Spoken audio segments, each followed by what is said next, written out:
Good morning, video morning brief of the U.S. stock market, Wednesday, September 25, 7:58 a.m. Eastern Time. I'm Rich Paz for Critical Point. Quick little snapshot. Level fours are just going to be all muffled up and messy, perhaps all the way into next year. Or next week. So that it's going to be difficult to help you on a day trading intra-week basis. I think what's going on, this market is struggling higher because people are just too scared to sell it. I think their psychology is changing, that they blew it for betting on the downside in late September or even September period. And I think they're just saying, screw it, wait till October 1st and later, start a new month and hammer it at the beginning of the month maybe, and then prove that, and I'm speaking for them, prove her wrong and they turn back to being bullish because it doesn't work for them. Or it does work, it's a nice quick trade, and then maybe they'll try it again late October, and then I think they go away. I think they become seasonal bulls November, December. News-wise, economy, everything's rolling just fine. We're in a long-term bull market. The world's not ending despite all the problems and horrific things. It's going to take huge, huge problems to destroy this bull market. You might as well say have to be a true end of world scenario. Not happening. All right, so that's our scenario there. We think the dollar is going to help us out. We think the interest rates are going to help us out here. They may cause short-term problems, issues at times. The crude oil, our cost, expenses, inflation, all going to help us out here. It's looking good. So I think we have to consider this market trying to push higher in the next week. They're going to sell it. That's when I would like to sell for not only the level 3 trader, the monthly seller, but I also want to sell for the level 2, be more like the quarterly seller, which is an oversimplification, but I'll give you a general idea. And then we want to look to buy it in October because I think it'll be up in November and December. And we may yet learn it really doesn't come down much at all in October. That it just wants to go higher in November, December for the larger trend. Now, why is that? Well, the answer is that the people really, some of them are extremely built up with this AI, this productivity. They really think we're in the 1920s, roaring 20s. They think we're in the 1990s that I call the raving 90s. And I'm starting to think that July-August decline was similar to 1996. If so, it's up and away through 1997 and 98. Therefore, it's up and away 2025 into 2026. Now, for the 1920 scenario, I think we need a dip at the beginning of the year and new year, and then start running it higher. And I think we have that one. Okay. So I think this is working for us. And I also think we're in 1988, 89. It just kept marching nonstop and just baffled bears after bears after bears. They were so convinced that 1987 crash was not the end of it. And they were wrong, period, for a very, very long time. And many of them didn't give in for a very long time and missed out of a lot of profits. All right, that's your snapshot from very short to very long term. Let's go to the charts here. This is the hourly 60-minute S&P 500 cash. I'm still using these price levels, 57.50 on up above 5,800, for potential upside, but also potential downside after we get there. On the downside, I can use 56.60s down towards 5,600, and then it's probably a buy is my best guess. In the meantime, it's just kind of meandering, coasting here, and it's like we really have less and less demand on the way up, but the thing is the sell side has really backed off. It's like they've disappeared. They've been scared to sell this. They may become more brave about this on Friday and Monday due to wrapping up the month and a quarter, okay? And then they may be brave enough to sell in early October because it's a new month. They'll say, okay, we'll gamble on this. And if we're wrong, hopefully we can make some money late in the month so we don't upset our investors. We keep going, okay? We recover. All right, enough on the hourly. Let's go to the 6-hour chart. And we want to look at model analysis. And we believe that I'm moving this level 3 back to there. And we believe we've completed about 2 level 4s. The model wants quite a few more than that. The model's saying it's probably going higher in the next week. I'm looking for what might go wrong on Friday, might go wrong next week, that if we get the top, it's a lower price top, meaning down, then up part of the way, get your top, and then down, down, down. We're also looking at what's going on with the level 3 bottoms, and it was feasible to put a bottom on September 18th. That may still work out for us, but ideally it's looking like it was September 23rd. It may not even show up until sometime today, that they can knock it down today to put in a level 4 bottom, then higher tomorrow, then down again maybe on Friday, and that should be the latest for a level 3 bottom. It ought to bottom this week, no later. So is it going to be this coming level 4, or maybe possibly squeezing in one last level 4 downswing on Friday? Don't know yet. Don't particularly care, okay? I think what I want to watch out for, if it trades below the low of September 23rd at 57.45 and a quarter for the E-mini December S&P 500 futures, I think that's bearish. Now, I'm going to add to that something off the weekly charts here for NASDAQ, Dow Jones, and S&P 500 that could also be a signal of starting not only a level 3 down move, but one that could be lengthy, and the first leg lower, the start of a level 2 down move in October, okay? So current guess is this market needs to go higher into next week, but it's struggling now. It makes me nervous. It isn't going to work for us because they might decide on Friday, and especially on Monday, just go ahead and sell anyways. Don't wait around for higher prices and to make their indicators even more bearish and whatnot, okay? They can get a little anxious on us.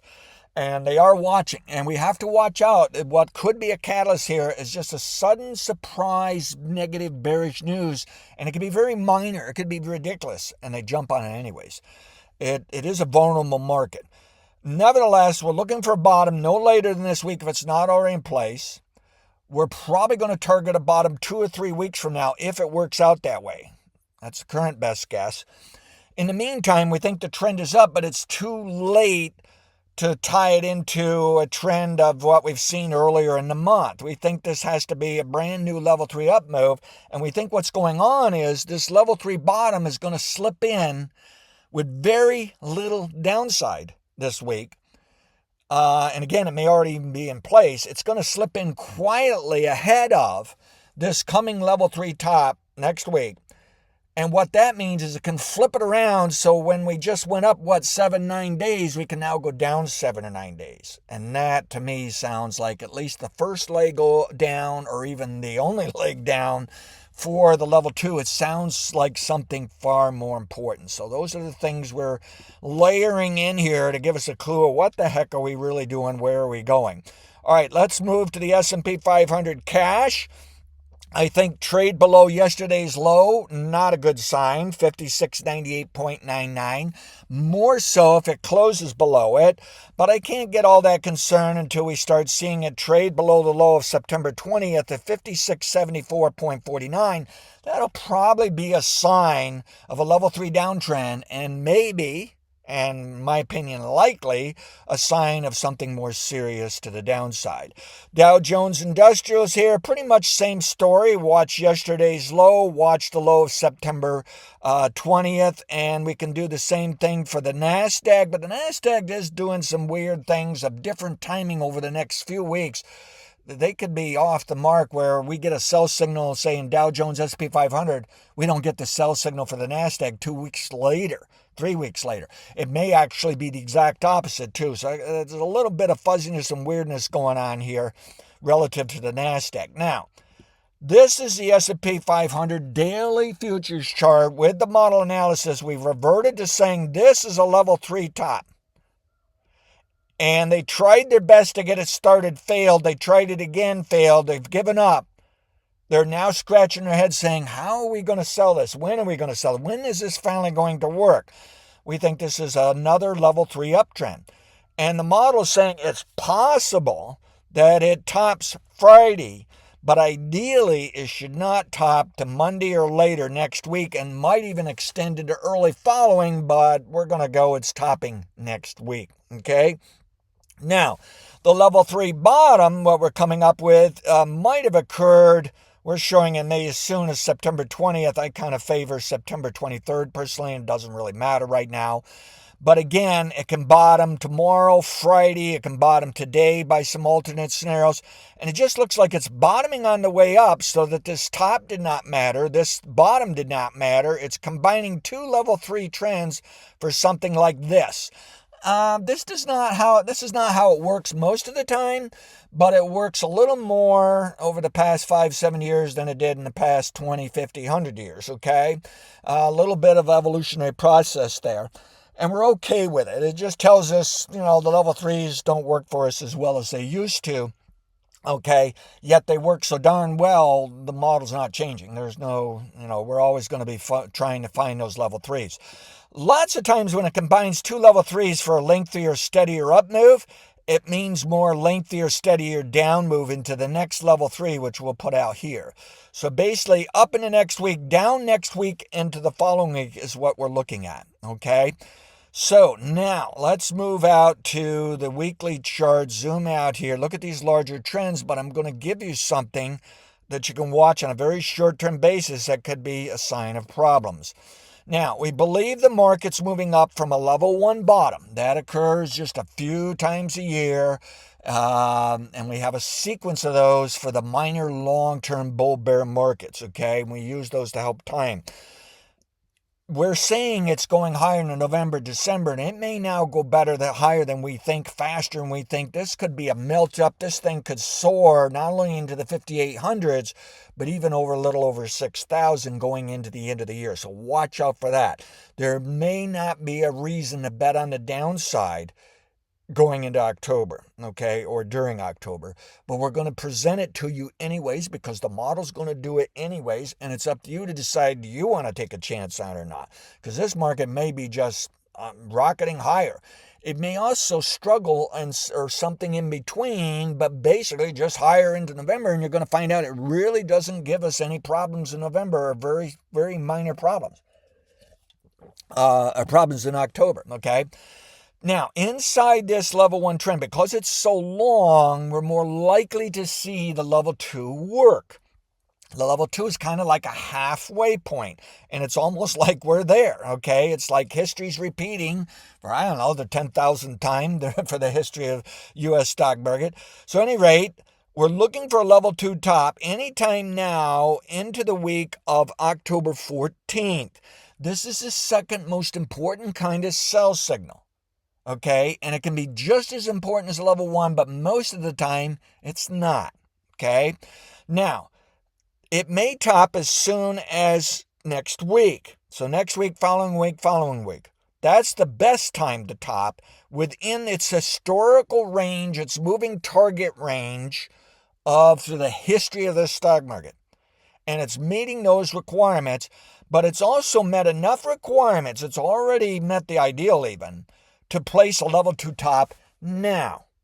Even though it's gone to record high, they could now sell this, and they could bottom it, interesting enough, as soon as next week. So if they beat it up now into next week, we're probably going to gamble on a bottom, and we're going to revert and say, oops, it topped this week, level 2. Okay? Now, we also may learn that whole process will be drawn out, however, and we could buy too soon. However, the best forecast is it's going higher in the next week, then it drops, and maybe it bottoms next week as well. But if it only pulls back slightly, I'm going to say, gosh, we might want to try to sell yet another bounce, and then yet buy another drop. And we may not be buying and bottoming until late October. All right. Now, the amount of downside, I do not believe will be any more than 3%. And someone put out a seasonal study for October, and they said, it's always a bad month. Then they showed it, and my gosh, seems like 8 times it was actually bullish, or just wasn't even worth playing to the downside. And 12 times it was actually bearish and worth playing to downside. But then I looked at the percent change, and sometimes it was only down 0.9%. And it wasn't even down my 3%. It was down like 2.9%. I forget what the average is. So this is why they say September is usually more bearish than October, but I think some of them after October 1, and perhaps sooner, are going to say if it's bullish in September, then October is going to be more bearish than it normally is. Now, October in years past used to be called the worst month, and it's primarily because of the crashes. So some people take out the 1929 crash and others, and then it shows September as the bad month. Doesn't matter to me. September, October are bad months, okay? And November and December are usually good months. And I've already given you a forecast. I'm bullish when I look out to November, December. So I don't think this will drop more than 3% from the record high price we're going to get now into October. And so therefore, what they've done is the selling that should have been done in October, they did some of it in early September. And I think they sold it so hard off that Japan carry trade, which really the carry trade disaster came in right here. They were already selling for other reasons ahead of it. Some of them might have been smart enough to see it coming.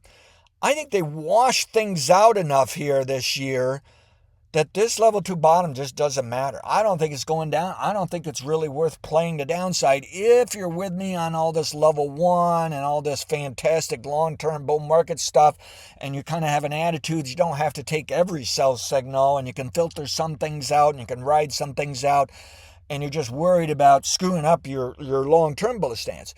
But if you're also trading these level 2, level 1s, I can see how you can get a mindset saying, hey, that's something separate. I don't care if it does mess with the long term. The long term, something separate. Then by all means, trade every one of these unless indeed you can find serious filtering out. And my filtering out may not be good enough. So I don't want to talk you out of betting on the downside for this level 2. And I'll do my best to alert you and call it and hopefully be very, very timely. But I'll warn you, I may be late too and won't be that useful. Some of these things just work out that way. So here's how I'd approach this. If you're concerned of me not doing a good enough job fast enough alerting you, watch this week's low. If you see the S&P 500 trade below 5698.99, you want to be concerned it's starting its way down in that level 2 bottom, and they may not even bottom to the week of November 4th. They may sell this into the election, or they may sell it, put it up, sell it, put it up, and sell it again. And if they want to be that bearish in early November, it's probably because they are worried how the election's going, because they can't really come up with any other information. I think the selling should be over and done with in October, period, okay? Now, this indicator's trying to turn bullish here. And it is overbought, warning, we got a right to look for a top. We got a right to look for backing off. But at the same time, it is bullish. And Peter Tuchman on the New York Stock Exchange floor, and you can find him on Twitter, it's Tuchman. Hopefully I pronounced it correctly.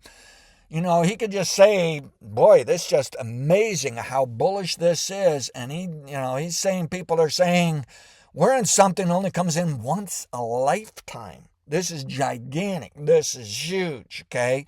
It can go on for years, okay? And I tend to agree with that. But there's still going to be fluctuations. There's still going to be nasty downturns only to put it right back up again. And this is why I've warned people for years. If the market really does a serious slam dunk on you and you haven't sold, or you don't think you've sold enough, you might want to consider it's best to just keep on working, keep on making money, keep plugging money into the stock market, buy even more, and just don't sell that crashing moment, because 8 out of 10 times, bam, it's right back up again. Very difficult to bet against the US of A, very difficult to bet against our stock market in a major way. And in my opinion, the major problems aren't until 2028 to 2031. All right, at any rate, so if it trades below the low of this week, more so if it closes below it, more so if we get a down week, you want to assume a level 2 top, even if I have not alerted you, if you want to do something about it, or you're just trying to, just prepare yourself for the bad news that your account's down X amount, okay, and that your individual stocks weren't as strong as you thought, that they'd come down along with the entire stock market, which is why even if you don't invest in the entire stock market like I do, you still want my information because it can impact your individual stocks. At any rate, we are looking for a setback by October. It may start now into October. I'm increasingly thinking it's going to wait to October. Then I think it's going to be up by November, December. All right, let's move to the Dow Jones Weekly and give you I know this is shocking because I keep talking all these major indexes, yet in the end, all I really do is the S&P 500, it seems like. If you see the Dow Jones trade below 42,012.22, 012.22, and also if you see a down week, you got to consider it's put in maybe even a more important level 1 top. I'm not that concerned about it, and it may only be level 2. And it should pull back only into a level 2 bottom, even if it was that more important sell signal.